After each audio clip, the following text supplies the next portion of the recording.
खबर बिहार झारखंड में आपके साथ मैं हूं आदर्श तिवारी। शुरुआत करते हैं इस वक्त की हेडलाइंस के साथ।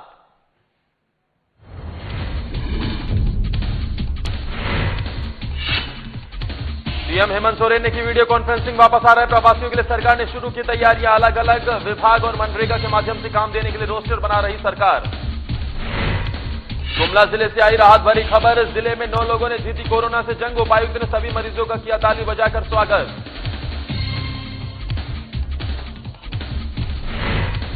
धनबाद में बीजेपी कार्यकर्ता अभिषेक सिंह कर रहे लोगों की मदद। 2 महीनों से सैकड़ों लोगों को करा रहे भोजन उपलब्ध। सोशल डिस्टेंसिंग का पालन करते हुए कर रहे मदद। और डीलरों की मनमानी के खिलाफ उठाया गया कदम। ग्रामीणों को पड़ा महंगा। कानून को ताक पर रखकर गलत तरीके से किया गया खाद्यान्न वितरण। ग्रामीणों ने सरकार से लगाई मदद की गुहार।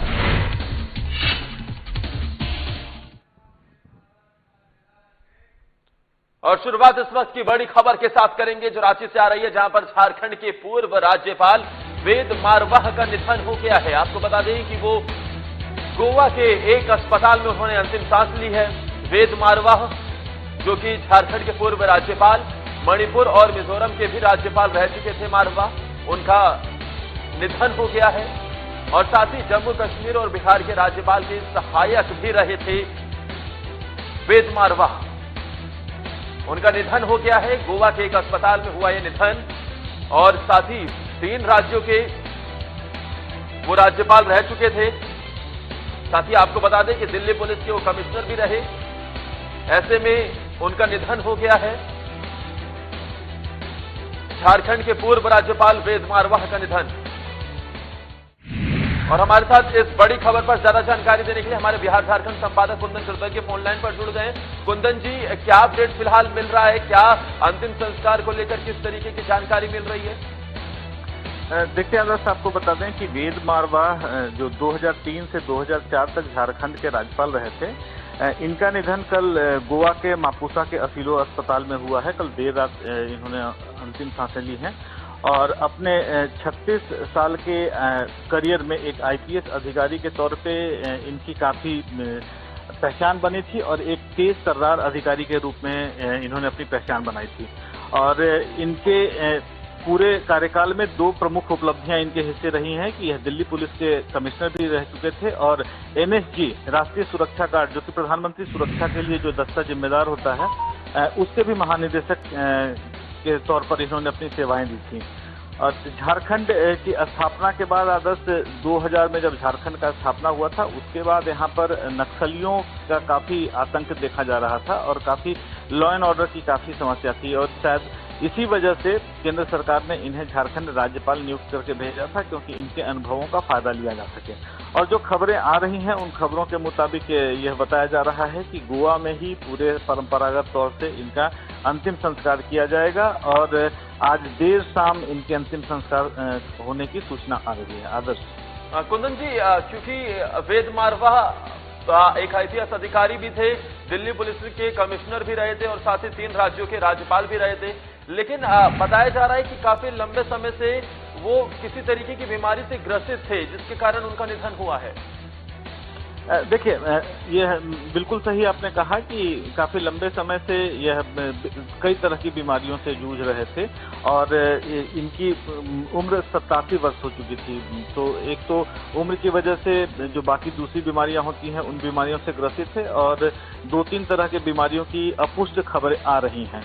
तो इन तमाम वजहों से इनके निधन की बात आ रही है। और साथ ही आपको बताएं कि इनकी जो अभी जो शारीरिक स्थिति थी, हालांकि अपने करियर के दौरान काफी यह एक्टिव रहा करते थे, लेकिन अभी पिछले कुछ वर्षों से विभिन्न बीमारियों की वजह से ये शारीरिक रूप से काफी कमजोर हो चुके थे और लंबे अरसे से इनका गोवा में ही इलाज चल रहा था। आदर्श, शुक्रिया कुंदन जी तमाम जानकारी देने के लिए आपका। झारखंड के पूर्व राज्यपाल वेद मारवाह का निधन हो गया है। 87 साल की उम्र में उन्होंने अंतिम सांस ली है। वहीं कोरोना वायरस को लेकर लगे लॉकडाउन की वजह से झारखंड में वापस आ रहे प्रवासियों के लिए राज्य सरकार ने तैयारी शुरू कर दी है। सरकार राज्य में वापस आ रहे श्रमिकों को उसकी योग्यता के अनुसार अलग अलग विभाग, खासकर मनरेगा के माध्यम से काम देने के लिए रोस्टर बना रही है। वहीं राज्य के सभी जिले के डीसी और डीडीसी के साथ वीडियो कॉन्फ्रेंसिंग कर मुख्यमंत्री ने भी निर्देश दिया कि इस दिशा में बेहतर रिजल्ट दे। वहीं मुख्यमंत्री ने यह भी निर्देश दिया है कि लोगों को भोजन जरूर मिले, जिससे राज्य में भूख से किसी की मौत ना हो।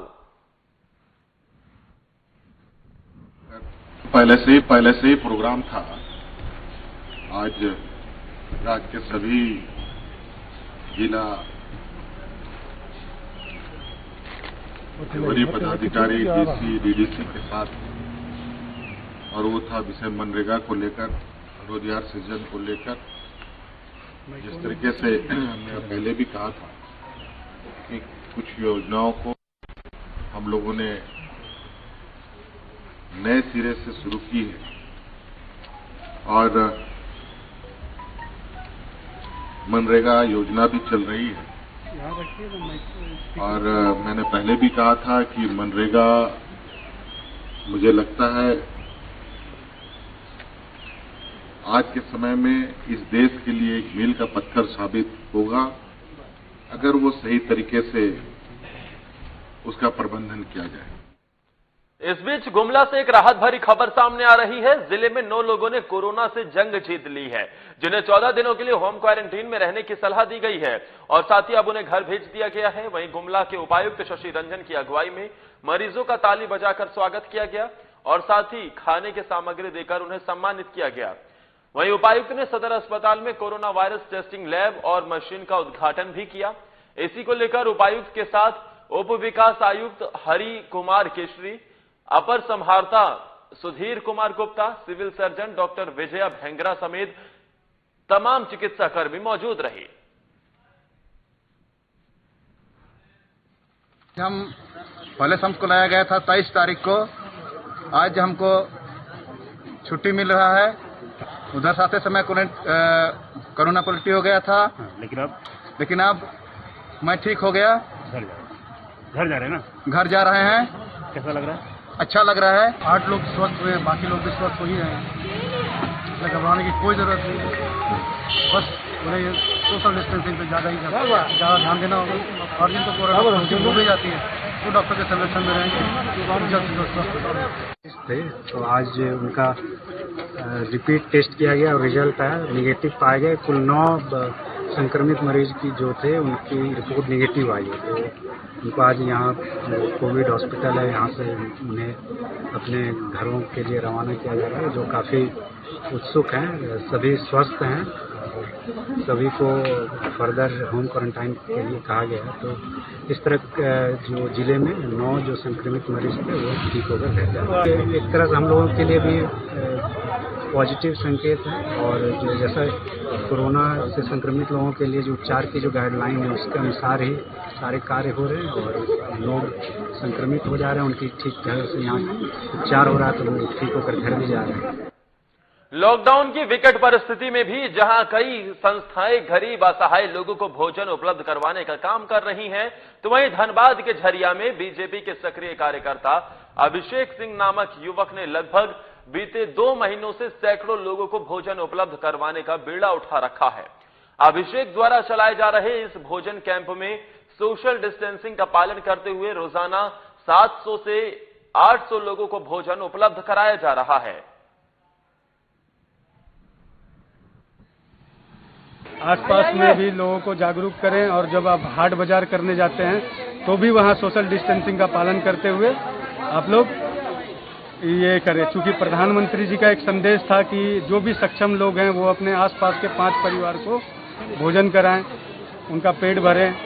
इसी अभियान के तहत हम लोगों ने यहाँ के युवाओं के साथ मिल करके प्रतिदिन 800 से 1000 लोगों के बीच में हम लोग भोजन वितरण का कार्यक्रम कर रहे हैं। तो कल से इसका शुरुआत किए हैं। चूंकि कड़ाके की धूप पड़ रही है, लोग आ रहे हैं बिना चप्पल के, क्योंकि वो भूखे प्यासे हैं, उनको चप्पल से ज़्यादा उनका भूख का चिंता है। तो हम लोग फूड पैकेट के साथ कल से हम लोग इस अभियान की शुरुआत की। कल एक चाचा को हमने अपना चप्पल दिया, क्योंकि मैंने लगातार उनको 3 दिन से देख रहा था कि वो बिना चप्पल का आकर के धूप में खड़े रहते थे, और उनका जो मानसिक उनका जो दिल का भावना है उसका हम सम्मान करते हुए अपना चप्पल खोल के दिए। उधर जमुई में डीलरों के खिलाफ मनमानी को लेकर जो आवाज उठाई गई है वो ग्रामीणों को महंगी पड़ गई।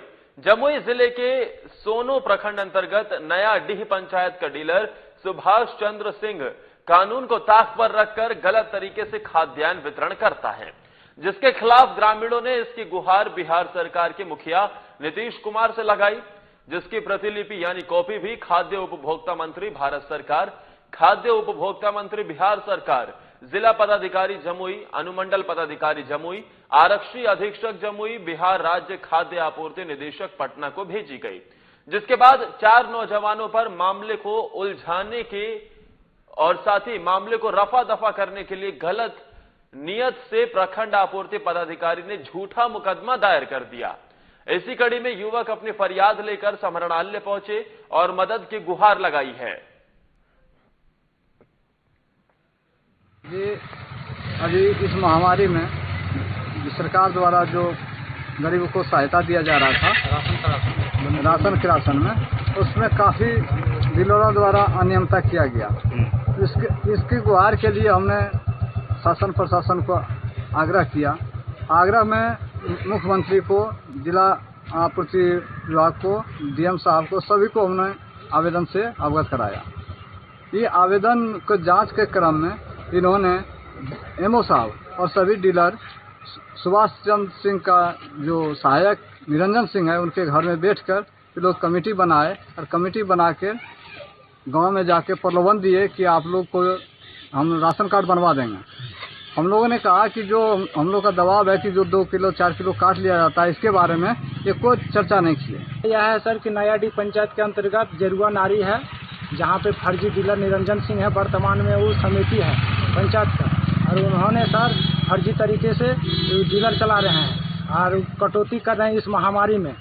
जब इसका विरोध किए हैं, नाप तोल में भी कटौती कर रहे हैं और राशन कार्ड जो जिसको है सूची में नाम है उसको भी एमओ साहब से मिलकर दबा दिया गया है। जब इसका विरोध हम लोग किए हैं तो लिखा पढ़ी किए, तो सर क्या किया कि एमओ साहब को बुला के अपना घर में और फर्जी मुकदमा करा दिया है।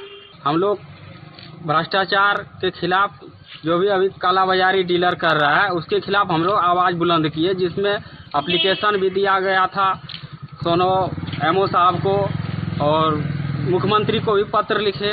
उसके बाद जब ये सब पता चला तो एमओ साहब और डीलर फर्जी डीलर निरंजन सिंह, सुभाष चंद्र सिंह डीलर, वो सब मिल के हम लोग के खिलाफ जो है झूठा FIR दर्ज किया गया है कि सब रंगदारी मांगता है और 2 बोरा गेहूं नहीं देने पर और जान से मार देने की धमकी दिया गया है, जिसका कि पूरा ग्रामीण का जो कि ग्रामीण का आवेदन में हस्ताक्षर भी है, पूरा ग्रामीण का। और आप लोग को उपलब्ध कराया जा रहा है। आप लोग से हम लोग को यही कहना है कि आप लोग चौथा स्तंभ होते हैं पत्रकार लोकतंत्र का। इस जो है हम लोग को जो आवाज दबाया जा रहा है उसको आप लोग आवाज को जो है बुलंद कीजिए। और इसी के साथ वक्त एक छोटे से ब्रेक का वो चला है, फौरन हाजिर होते हैं, कहीं मत जाइए, देखते रहिए साधना प्लस।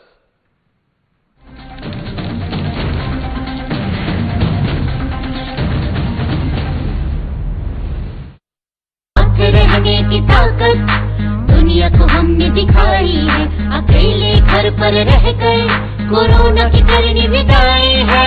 स्वस्थ रहेंगे, स्वस्थ रखेंगे, हर घंटे हम हाथ धोएंगे, ना भीड़ में जाएंगे, ना भीड़ हम बनाएंगे, झारखंड में कोरोना को नहीं फैलने देंगे।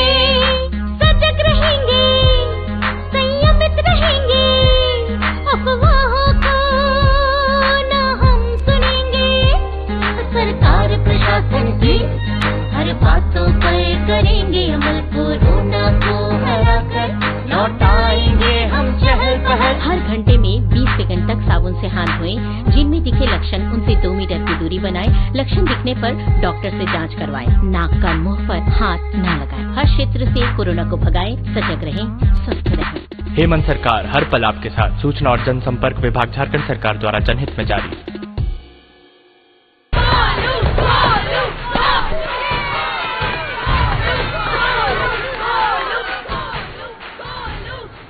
बैटिंग तो अर्जुन कर रहा है, तो सब गोलू के लिए क्यों चीयर कर रहे हैं? वो तो घर पर बैठा है। अरे तुम्हें नहीं पता, वो इसलिए नहीं आया ताकि हमें इन्फेक्शन ना हो। नोवेल कोरोना वायरस बीमारी को फैलने से रोका जा सकता है। बुखार के साथ खांसी और छींक होने पर सार्वजनिक जगहों से दूर रहकर इसे फैलने से रोक सकते हैं। अपनी सुरक्षा के लिए हमारी मदद करें। अगर आपको खांसी, बुखार या सांस लेने में तकलीफ हो तो तुरंत नजदीकी स्वास्थ्य केंद्र जाएं या हेल्पलाइन नंबर 911123978046 पर संपर्क करें। प्रिय झारखंड वासियों, जोहार।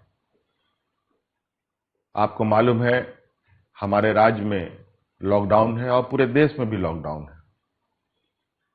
आज पूरा देश और राज्य एक विकराल संक्रमण से गुजर रहा है। कोरोना वायरस की एक बीमारी फैल रही है, महामारी फैल रही है, और इससे बचाव के लिए हमने राज्य के अंदर में भी लॉकडाउन का आदेश दिया है। आज लॉकडाउन का मतलब है जो जहां है वहीं रहे, कम से कम लोगों के संपर्क में आए। बाकी जितनी भी जरूरत की चीजें हैं, जो घरेलू उपयोग के सामानें हैं, वस्तुएं हैं, वो आप तक कैसे पहुंचे, ये इनकी सुनिश्चित सरकार कर रही है और वो आप तक पहुंचेगी। धन्यवाद।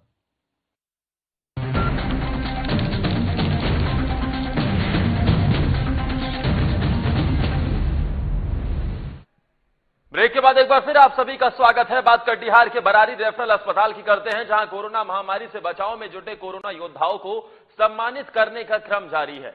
जहां रेफरल अस्पताल बरारी में एक समारोह आयोजित कर माता मुखो कौर, संपत्ति कौर और ये जो संपत्ति कौर ट्रस्ट है, गुरुद्वारा भंडारतल द्वारा सभी चिकित्सक, नर्स, एएनएम, सफाई कर्मी, गार्ड और अन्य महिला पुरुष स्वास्थ्य कर्मियों को पीपीई किट और अंग वस्त्र देकर सम्मानित किया गया।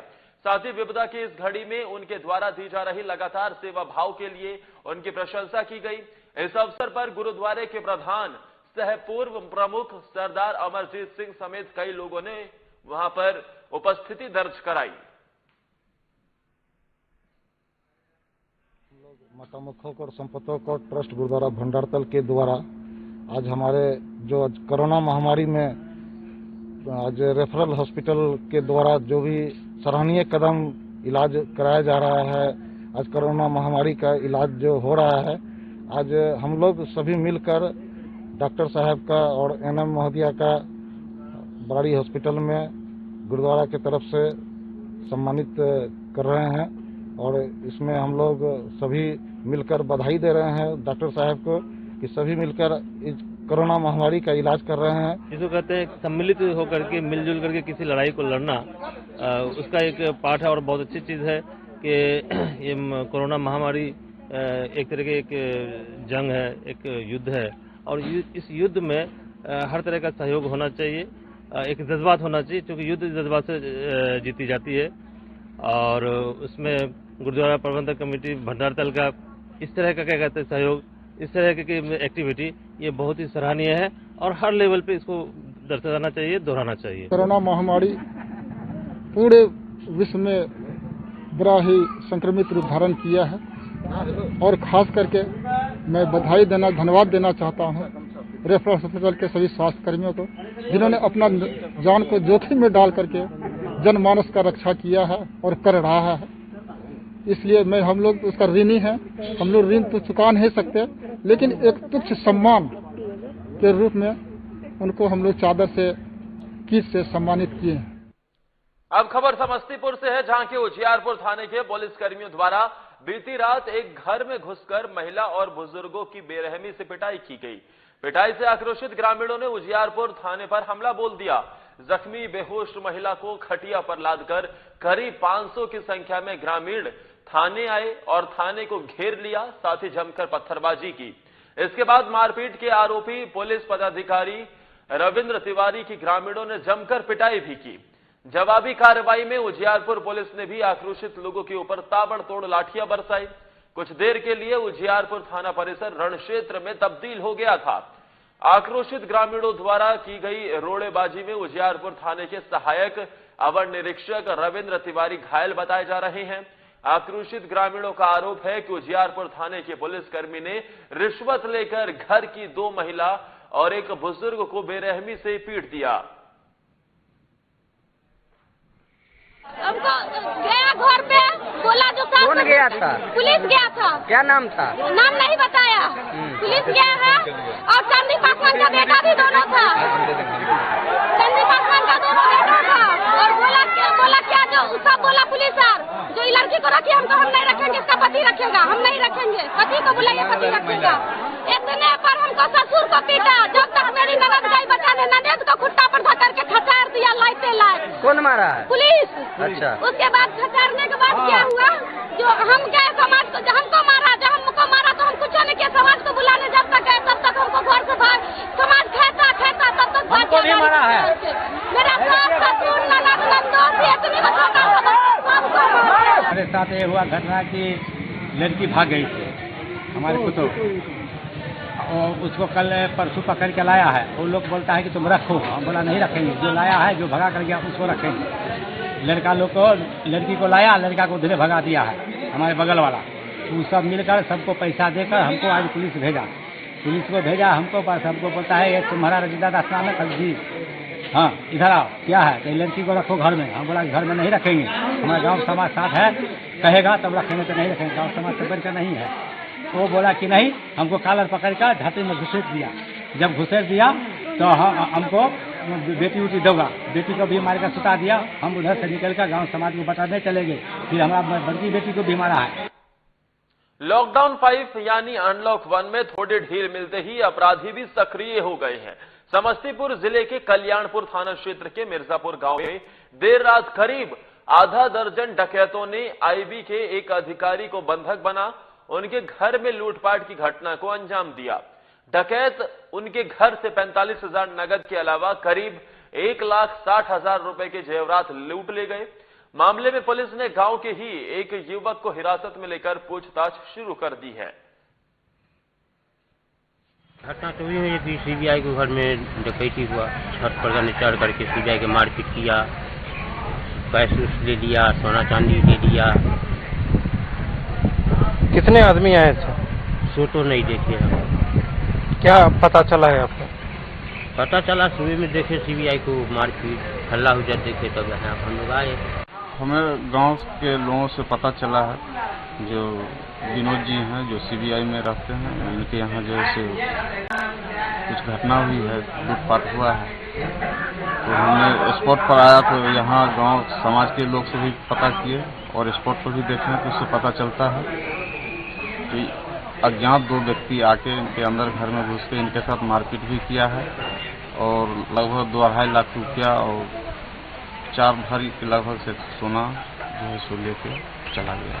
मोबाइल भी था, मोबाइल भी ले गया। हथियार बंद था, वो हथियार के साथ आया था, इनके घर में घुस के इनके साथ मारपीट भी किया है और फिर जैसे जिस रास्ते से आया है उसी रास्ते से फिर भाग गया।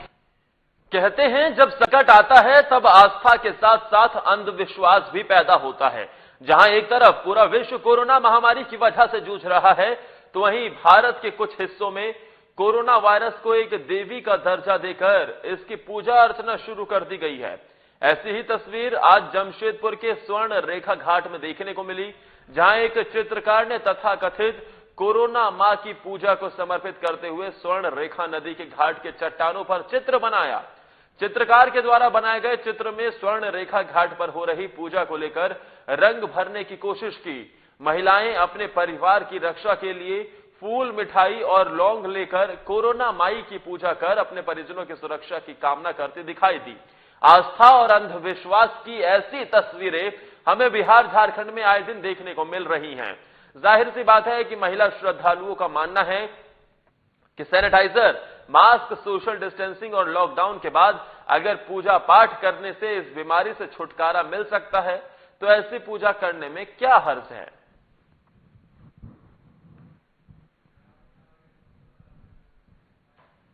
मैंने गांव में निकला है कि कोरोना माँ की पूजा करना है, यहाँ जहाँ मैंने हल से नहीं जोताएगा वहीं पूजा करना है। तो हम लोग यहाँ जंगल में हर नहीं चलता है, इसी चलते हम लोग पूजा कर रहे हैं कोरोना माई के, और सबको कोरोना माई शांति से, सब सुख शांति से हम लोग कर रहे हैं।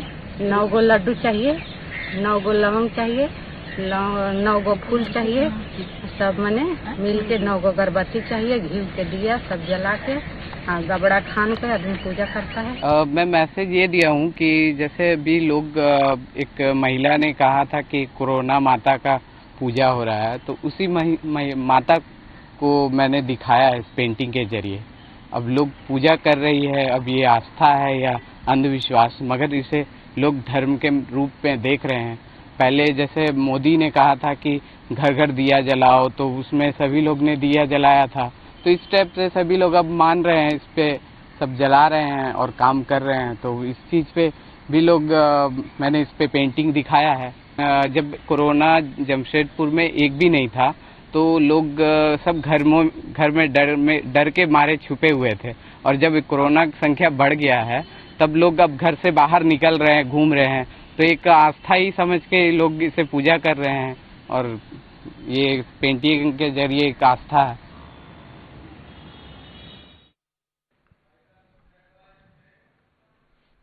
हैरान कर देती हैं तस्वीरें, जब पूरा विश्व कोरोना से वैक्सीन और कोरोना से बचाव के लिए दवाई ढूंढ रहा है, तब यहां पर अंधविश्वास हावी होता दिखाई देता है। इसी के साथ इस बुलेटिन में फिलहाल के लिए मेरे साथ इतना ही। आप देखते रहिए साधना प्लस।